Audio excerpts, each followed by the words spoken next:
రండి బిడ్డ, టైం అయింది స్కూల్కి. పదండి పదండి, లేట్ అవుతాను.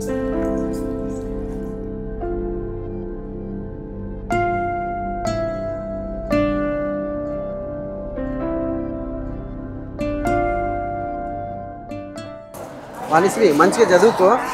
చెల్లెమ్మ బాగున్నావా? బాగున్నానయ్య, మీరు బాగున్నారా? బాగున్నాను.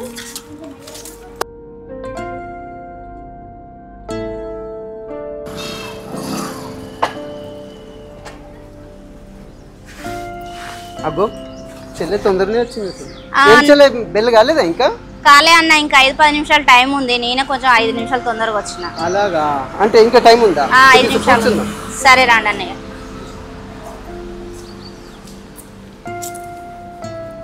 అన్న, పొద్దున మీరు లేచి కల్లాపిజాలు ముగ్గేసి లేదన్నా, వదిన లేదా? ఆరోగ్యం బాగాలేదా ఏంది? ఏమని చెప్పమంటావు చెల్లి? చెప్పుకుంటే సిగ్గుపోతుంది, చెప్పకపోతే మానం పోతుంది. ఏదన్నా బాధ ఉంటే చెప్పుకో అన్న, గుండె భారం దిగిపోతుంది. చెప్తా చెల్లి, నువ్వు నా సొంత చెల్లె లాంటి దాని కదా, చెప్పుకుంటే బాధ తగ్గుతుంది అన్నావు కదా. మీ వదినే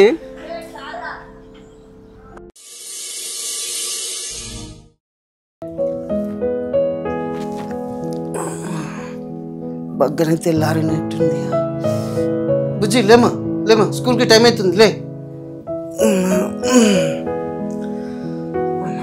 లక్కీ లేవే.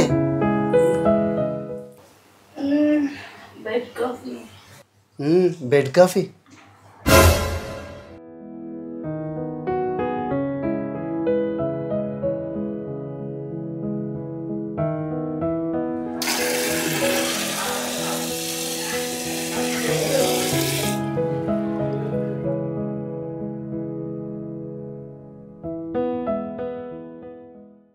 జిలిబిలి పలుకుల చిలిపిగ పలికిన ఓ మైనా మైనా, కిల్ల కిల్ల నగవుల మిల్ల మిల్ల మెరిసిన తార, నిన్నుల బిడిన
స్కూల్కు టైం అవుతుంది, ఆఫీస్కు టైం అవుతుంది.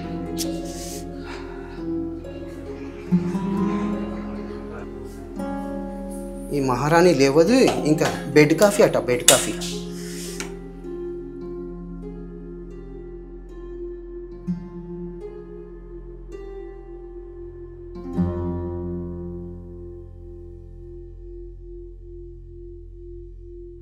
దొరసాని ఇంకా లేవనేలే. లక్కీ కాఫీ తీసు.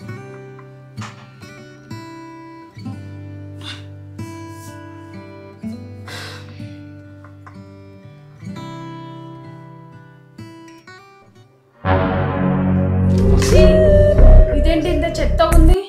అసలు ఇది కాఫీ అంటారా ఎవరైనా? మనుషులు తాగేటట్టే ఉందా?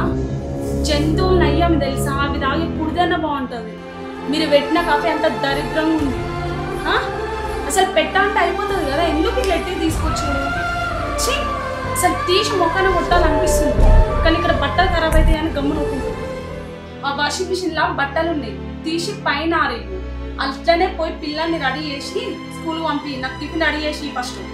అర్థమవుతుందా? వెళ్ళంటే ఏం చూస్తారు ఇంక ఇక్కడ నిలబడి? దరిద్రంగా ఉంది.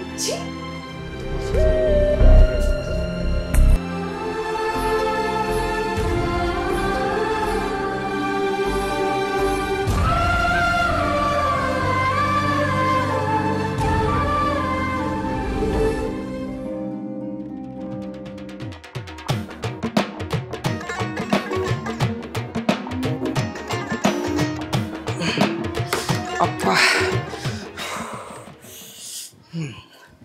ఈ జీవితం ఏందో ఏమో. ఈ 35 లక్షలు ఎవడన్నా నా దోస్తుగాడు నన్ను చూస్తే ఇక నా బయటకు వెళ్తే చాలు, ఇక నా పైన ఇక జోకులు ఎత్తరిల్లు. జీవితం అద్దంటే మా తండ్రి 35 లక్షలు ఆ కట్నం తీసుకొని దీన్ని నాకు అంటగట్టిరు. నేను ఒక బడి పంతుల్ని, ఈరోజు నేను గివి గివి ఉత్కాల్సి వస్తాను. నీ జీవితం పాడుగాను, నా కర్మ నా కర్మ.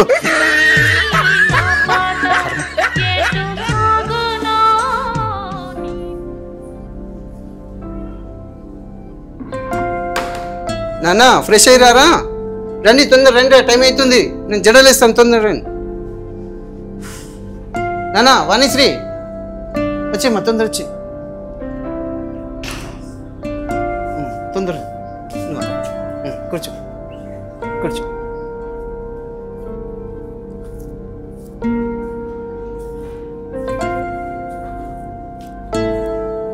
స్కూల్లో బాగా చదువుతున్నావారా? తెలుగు మేడం ఏం చెప్తుంది? బాగా చదువుతున్నావు?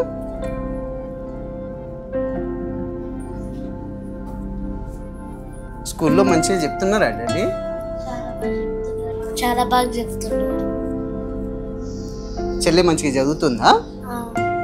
ఓకే, పదండి ఇక తొందర వెళ్దాం. బ్యాగులు తీసుకోండి, నేను కూడా రెడీ అవుతా, తీసుకుని వెళ్దాము. తొందర వెళ్ళండి. అమ్మ వాణిశ్రీ తొందర రెడీ, స్కూల్కి టైం అవుతుంది. లక్కీ డైనింగ్ టేబుల్ మీద టిఫిన్ రెడీ చేసి పెట్టినా, ముఖం కడుక్కొని తిన్న తర్వాత ఇంకేం చేస్తావు? ఫోన్లు చూసుకునే కూర్చుంటావు, లేదా టీవీ చూసుకుంటూ కూర్చుంటావు కదా? ఏంటి, తిన్న తర్వాత ఫోన్ చూసుకుంటూ కూర్చుంటానా, టీవీ చూసుకుంటూ కూర్చుంటానా? ఆహా, మరి తమరేం చేస్తారు? తమరు పెద్ద వెలుగా పెడుతురు కదా. అయినా నాకు ఒకటి అర్థమైతే లేదు. ఇటు చూడు, నన్ను చూడు. నేను నీకు ఇచ్చిన కట్నం ఎంత? 40 లక్షలు. నీకు వచ్చే జీతం ఎంత? 30,000. ఆ 40 లక్షలకు వచ్చే ఇంట్రెస్ట్ ఎంత? 80,000. గమ్మున నోరు మూసుకొని వాడుండగా నీకు నోరెందుకు లేస్తుంది? టీవీ చూసుకుంటూ కూసో, వండి పెట్టినా ఇవన్నీ నీకు అవసరం లేదు. అయినా నాకు ఒకటి అర్థమైతే లేదు. ఇంత కట్నం ఇచ్చిన నేను నువ్వు చెప్తే వినడానికి నీ ఇంటి పని మనిషినా? అయినా నీ బనీని వినాలా, నీ పాయింట్ వినాలా? నువ్వు ఎట్లా చెప్తా అట్లా వినాలా? ఎట్టుగుడుక మనుషులు ముందు లేకపోతే ఇవన్నీ బాగా మాట్లాడుతున్నావు. హలో, ఇటు చూడు. నోరు మూసుకొని కుక్కిన పేనిలాగా పడుండు అంతే. నీకు ఎంత పడితే అంత వస్తే మాట్లాడినావు అనుకో, నేను మాత్రం ఊరుకునే లేదు. ఇదంతా కాదు, చక్కగా లోపలికి పోయి నా బ్రష్కి పేస్ట్ పెట్టి తీసుకొచ్చి ఇచ్చి పిల్లలు తీసుకొని వెళ్ళు. అర్థమవుతుందా? 35 లక్షలు కట్నం తీసుకుని తీసుకొస్తా. ఇక పట్టు. హలో, పిల్లల్ని జాగ్రత్త తీసుకుపోయి జాగ్రత్త తీసుకురా. అర్థమవుతుందా? వెళ్ళా.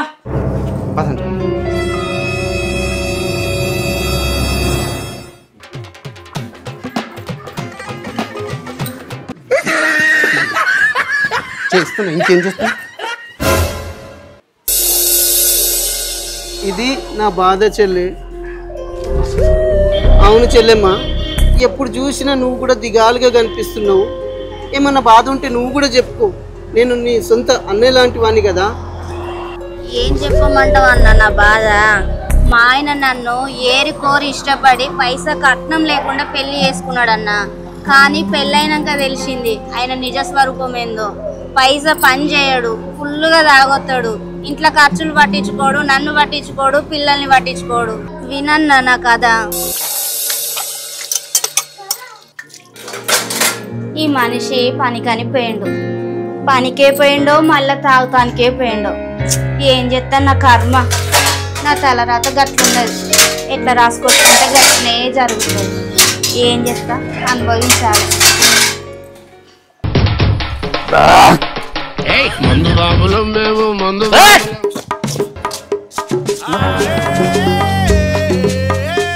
అమ్మ ఎటు పోయింది?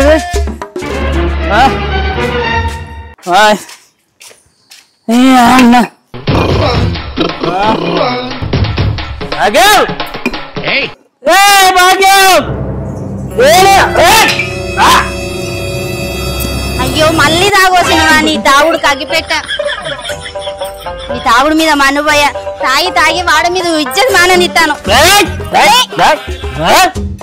తాగొచ్చింది చాలక ఇంకా ఈ మందు పట్టుకొని వచ్చినవా నీ తాగుడు పాడుగాను సరే సరే రా లోపలి పోయిందా నాడు ఇంట్లో పోదాం నీ తాగుడు కగ్గి తలుగా పని పోయాం అనుకుంటే గింతగానే తాగి వచ్చినవా పనికి పోతా అయ్యో నా రాత పాడుగాను చెప్పలేడు నీ తాగుడు కగ్గి తలుగా నీ తాగుడు మీద మన్ను పోయా నువ్వు తాగకుండా ఉండేది ఎప్పుడు మన సంసారం బాగుపడేది ఎప్పుడు స్కూల్ టైం అయింది పిల్లలు వచ్చే టైం అయింది పిల్లలన్నా తీసుకొచ్చుకోవాలి చీ నేను రాత పాడుగాను ఇలాంటి బతుకు ఏ ఆడపిల్లకి ఇయ్యొద్దు దేవుడా